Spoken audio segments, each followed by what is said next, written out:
atiefo bekaya emre bi atwam eye March 2016 mo ho ye befa era beauty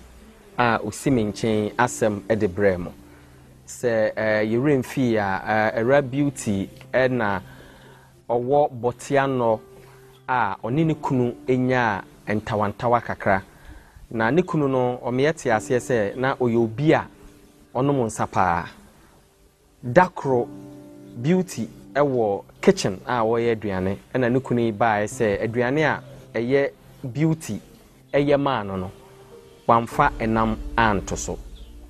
utie beauty nso a sika ne kunu di ja no eye 5 Ghana cedis 5 Ghana cedis no enya ade a na ebetima ye banku na aye achenam akese ana even enam nketwa mpo ede aguso ye nyina ye hwa ene 5 Ghana cedis ede neto enti eye sa ntawantawa na eba wo montemu no ema beauty eto knife a nekita no ne kunu no de ne t-shirt ne moto ma na o sidimu ema ahomete ema oto knife no ema ekowo ne kunu no de ba akire no na ya rehopi ne kunu no ehre ne nkwa na yede ne ba ensanwam female prison ha no eye ne police investigator ode ne ba ha sei no obro beka so bedampo ne ha ema maami busumi bebre na o ha sei a yemfa ne nko court yede na asem tuudwa no yede tuudwa efie da bi ne dwada pepepepepepe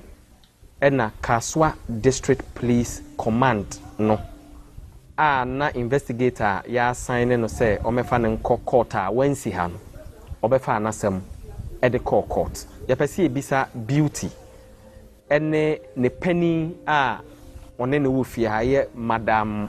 Asabia superintendent Asabia say e free say ye befa maame beauty ede ne court no ede asem ena asibiem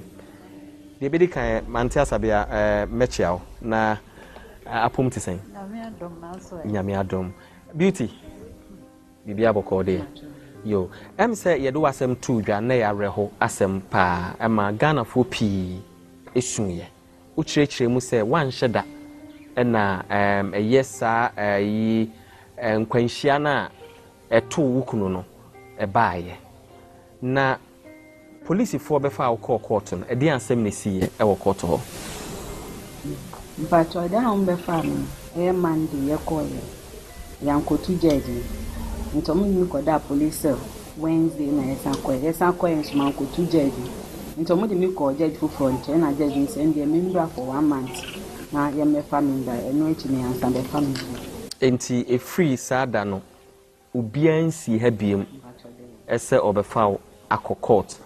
ba judge no kan say bra bosume baako na sign bra court asema o kan ugidi obiansi ha biem o court de ansem na judge ne bisa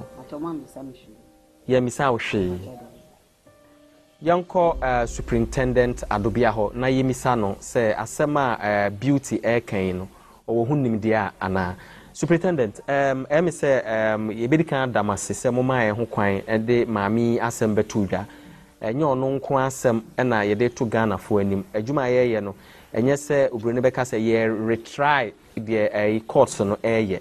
na emum no te se nipa bi se ya court aka se yemfa ne mra ha bosume pepepe yensan fa no emra court na yede na ba wako court aba na police ni a ese so befa no court ni wura san afini biem ya hometesem de dikan ya mpase yede asem ne tuudwa no police for ba ha befa no court no kre mo ba ha ifiada enti ne joada so 23rd March and on ba ha no pa befa no pe investigator ne ba ama pa befa no court na u yenyina yagitum se ye ba ha no na mami yedena ba ha almost 11 months an investigator the TNC yes ya transfer no into bia ma mefa no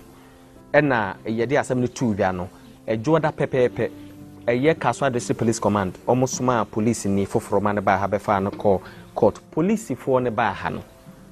ɛdi asɛm na mobisa mo bisa mo so matro letters ahoro bibire akoma mo chro kwa omo mfa response bia emma nti omo baaye no ɛdi asɛm na mobisa mo sɛ ɛdi nti no mo ntime mefa mo court obaaye no na they were around enti me ankasa me ko na mbisa nse ya frɛ enye letter no nko ya frɛ so ngomra onga ma ene e de letter ni di echi nti e ma ne bisa ne se enti mu ma na che se nye interview ni nti anka na mu ma me fa na na so de di all bounce no kita yen letter na ya tworo no no so letter ye ba ye nti e na onwu di echi ba ye but sani na wo ka me letter ye tworo ko ye nya response bi ade ba na ye gusu a ye hwe won anim won ama ko si se efiada no mo ba ha ne joada on be fa nti nya ye gidi ni se sa interview na ema omo ba joada na be fa no ko yo sese no utie asema beauty kan ya ye de no court no judge no a utie na asem na ka se yemfa ne mra eye prison ha se remand ha biem na bosome pepepe eye police investigator no onsan me fa no mra court na court enhwe na asem no enka since March if na otwe a edikan na omo be fa no court no police for no ensan si ha biem court ma omo bosome edien biem na ma yafa ho eno no yentumi nye bibia amfa ho se ye befre na eno no nso ya frame you dada ongo mai because omo call ye na senka on samra 12 April be see na won si ha enti ne ebe ya na se ebe san tro letter bi ni ayeguso aye adwen ye fa ho adwen no na modi abepie yen so na yin yo yanko beauty or beauty esesenka wo ko bosome pepepe se de judge ne kai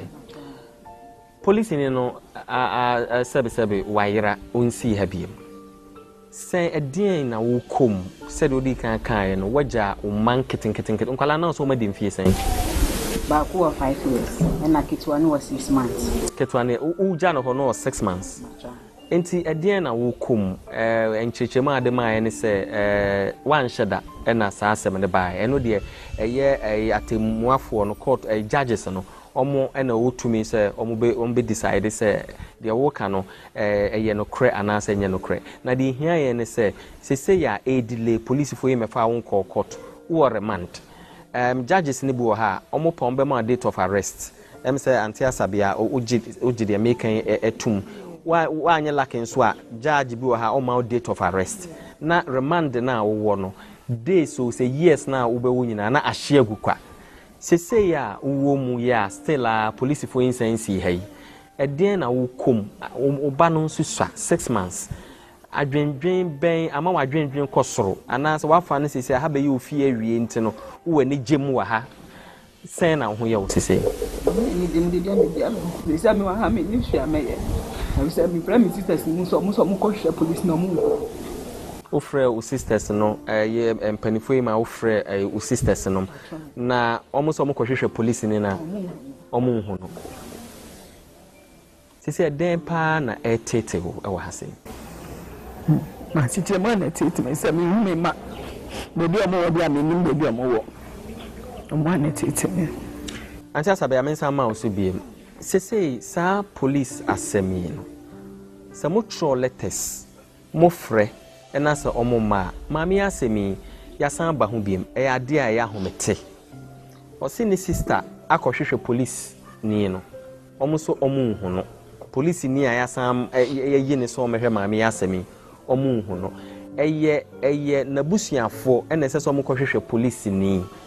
ana se emra no kire se police ni no ese so oba na obefa ma mi court police ni na sede so no no de na ko na ya show mrese fa na bra ente police ni na sede se obefa ne ko but ebio so onwu emma no na me sisters akono so mo nkwa se police station mo opani wo ho ente mo kwa mo ko ho police ni pani no se CID or handle yen enua yi case da na call court ye se da se yon fa nemra ya hwe na nim a won fa nemma enti won ba abedwane atoa no na wa hwe ama nipa na ba be fa na metiase sa na me pese me bisa se e ba ne sa minim se mo prison authorities no mo wo tumi ese mo cho letter mo frɛ maye mo fa mu de na maye mo fa mu mpa mo ye aban nipa yi maye mo fa mu de mo mpo ne ye muwa mu yi no na eye ni nuanom yi ebi asebe ni nuane nso yi oni eho akade ese so ofa ka akọ ese so ofa ka aba ese so ofa ka akọ eye omo na ese so omo ye di sa adwumadie ni tu ho anamo ana enye won asede so omo ye ne sa na yen so ebe efamu de senia maka ne dada no yen be frɛ no onwo ye frɛ no onwo ye ya ye be twro eho letter na make us ye di kan afrɛ mienu yen nya ho nsunsanso papa biae enti egusu a ye hwɛ sɛ ye be twro letter bio na ye de akwa won na ya hwɛ sɛ eno be pusu won amon aba be fa na megidi sɛ enye case a manya a police fo ese so mo be fa some of these inmates edo omo court a omo emma we penny case a mo a police for no ese so omo be fa omo kwa omo emma na nia yeta ye wo ha ne se remand cases no ye hwe won a won mmere aso a won fa mama se CID bia ba ye gi ni telephone number enti o telephone numbers no ho enti se ba na time ni twam no ngo ma ye ka ni ahyase efre ba ne etene se ebinom ho aye fra won ba eba be fa won moko e na ebinom emma won a won be koso adile no ni atro letter edi echi enti letter no kosi se letter no kwa ekosi pani no so enti pani ni be hwe ama nia also be fa no na na said no no be fa ye beauty investigator ya man of foforo no ono nso ma frɛ ne telephone na mo frɛ ne bia manya na munya no eno ya frɛ no mprenu na maka dada no but mprenu no nyina wo be frɛ no enko mprenu no nyina ye frɛ no enko yenim so wasesa ne number no ana ohawa ewom na maka sɛ ye be twro ho letter nso because ya boy ho modern science abeka no ye nsanka timo no de mo ma ye mafamo de tumi aban de ama mo se mo nya no mo ndi so no eno na mo gusu a mo di so yo beauty u sisters no oba ha no omo aba prison ha sei aba besrao efri se ye de wasem ebetu dwa ana se sense a ye de eba ha se me se o keka ko afenefa o hwan ne hwan na aba ha abesrao sister me no charity me yo na sese nkwala no omo baaye no omo na afa nkwala na omo hwe o ma na se nkwala no ewo be ma na busuafo ho nkwala ni obe ma busuafo omo ko omo ni bebi nkwala no oni bebi nkwala no so omo si mi kan omo si omo so omo be ko e bia omo ko ha omo ko yo omo bi nti omo tumi nko omo ntimi nko ho yo anti asabia eye minimisem wo baby friendly facility wa ha obroni beka se baby a eye nkwala nketoa eye obiba prison a mo sosa nkwala no mu eboa wo mo kakra eye beauty asemi said o kan no oba no no wa kwala mo no kwala wadi busumi nsia pe odi akwala no agya ho na mo eden esesenka odi akwala ne ba na anasa akwala no wa bonten no eno ano no because ono so odwen otete asem na abade nanso no akwala peche a odi na agya bonten no eno so ya de a eya ahomete eden na mo yafa bibisa ho me tell say baby friendly unit no say yes ye ma obi sentence na oba na se onye obi nti abofra na akwala ni tuanufu ano na oba ye je no ye wo baby a owo akwala ne betena ne nkyɛnse akosi so obetwa akwala ni nufu enti so otwa akwala ni nufu ye na busua ni bi aye krado a onbeba bete no akofie ba se me anasam ti akwala ni ate ne nufu odi de se hu hia se akwala ne beba ha because akwala ni mu no onye prisoner ba asem na ato ne maame eno wo ba na esa so tue nufu ano nti waba e wo se ye hwe na ye boa oma ne nufu na akosi se obetwa ne nufu twa ne nufu de akwala na ate ne ho nti abusuafo beba be fa no se school mpo na obekwa na bibisa na wako na ente sanso na se ye ye obi ama na ma metena ene social welfare for bedi nsa wo so na ene na chese abusua na obi nimu a obeso akwala no mu ene social welfare for di nsa wo so a ombete no ede na akọ akɔhwɛ na akɔsi sɛ obefi ha befi na kyerɛ sɛ wakɔsɔ ne ba mu de ne kɔ ba ne case na anyɛ saa obusuafoɔ tee na ansa na ɔba enti saa mmere a yɛte hɔ afe ne ɛyi na yɛdze akɔla ne enum no bo nti ɛho hia sa akɔla no bɛtoa no wɔ ha bio yo san efie na wotumi ɛyɛ live soup baby abotia no hɔ no na ɛpo kɛse da hɔ fish wotumi yi ɛkɔ unya ne cheap uba prison no sen netie o mu si ndi wasɛm nwie but me pɛsɛ o matiefo ehu sɛ de prison netie master t prison situation ya pa yan kasa sɛ bi wo fi a de open na wudi aha no nya ni sa nti prison situation ya pa o mu sɛ menkai ware ho de bɛda bɛn na okon do bibi pa okon do bibi pa kodokwa mentumi ye ntenya bia metumi bia sese na me kwado ntime kai mentumi ye ntimi ye musa de amenye bia medi yanko wasem no so beauty am say yedi kan bebre nanso no eye ukunu nyame fa ne kransi ye sese no aye eye umma no edi asem na apesa wo kachrom pesa wo hwe camera yi mu omo afew pesa wo hwem na uka bibi ekyerɛw de me ka temi mani se omo fa me bɔ ne kyemi kenken amebe fie ma abɛhwɛ omo nti omo to makoma to boye na me bɛyɛ nso ma pia bɛhwɛ omo anti asabia ɛyɛ ahometesɛm wo yɛ enna sɛ ba ne se ya yan convicted no what na sem Ghana fo nyina tenasem eba ne say ya wo as a prison officer enna a wo fie ha no aya sen netie minim say wo ye professional de ense say obi su an susu obi di areho an su di areho but wo ye nipa sen enetie eye areho sem bebre say wo ka say ye nipa ye no won nete nia ekoso eya ahomete na nia yetumi ya ne se mahu se osu to we observe them and who nipa na no wa bofom wa boto ania etene se wo be frɛ no aben wo we bisa set sen what kasa kyerɛ no ama na kuma ato ne yam to be hwɛ se obefi won ncha wo kɔ no na at least or smile kakra ama won so away officer no wenya akoma to yam oba afoforo na emese na awerɛho no wɔ soro pa na one ne kasa bia na osu edien na ono in particular no mo ayede aboa no especially police fue ma odwen ona edien emwa na mode eboa no said be obetima cope with the stress na wo msese no mea etene se ye kofo ehye nyuku a so fa na ran hye nyane no bibi e wa hyase no ewe wiye eye bra kasa ye britie bi na ni beba na hospital because that kure nyame animu mfiapem ena mfiapem nso ye na animu da kure that kure beba nyame bebie kwan na ma no ba say ye be ya onye two board no ye de no ato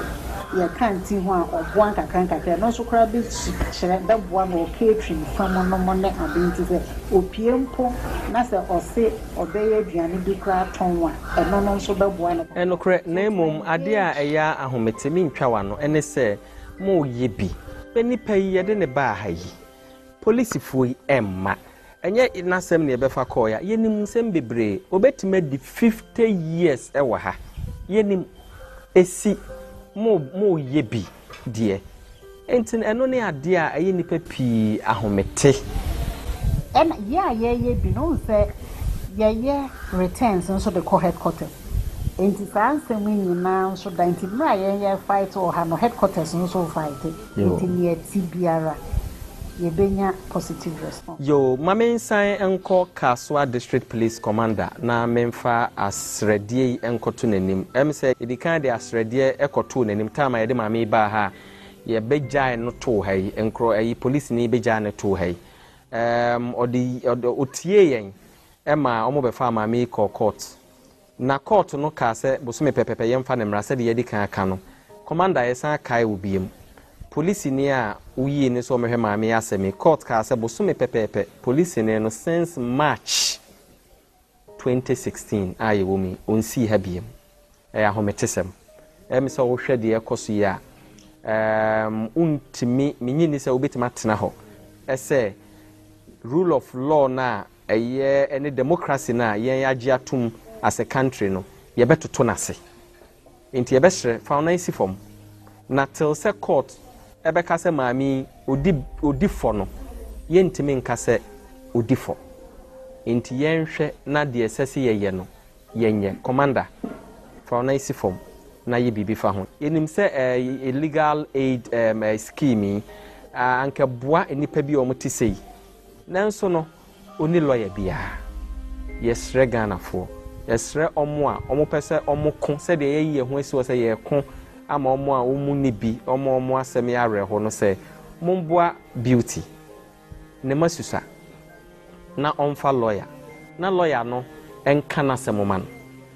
ebia na ato abanyasum na bibi wo ha sese aban ye fa na asem no ho a omo etimi aye afa na asem no ho inti yebefa beauty ene yi anti asabia asem a omo pese omo di twato ama Ghana fo